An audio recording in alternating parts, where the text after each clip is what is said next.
Blessed morning mga ka-farmers. So, another day, another result na punta, no?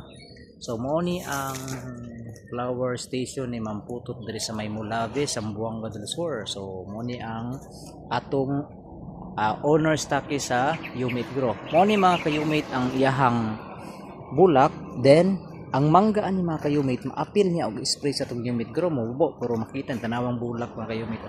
Sige rin siya ka. Pati ang sanga namulak na. Tara ko sa ubos mga ka-Umate kayon. Atong tan-awon ang taas, mao na siya resulta. So grabe ang result.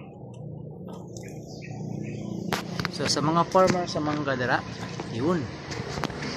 Atong i-focus gaway. So mao na siya.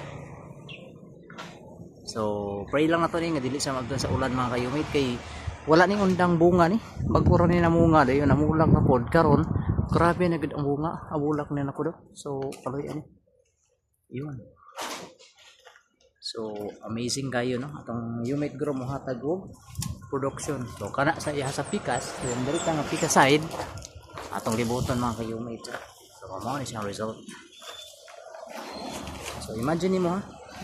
So naa sa punuan ang iyahang ulak, right? So thank you for watching. God bless. Good morning.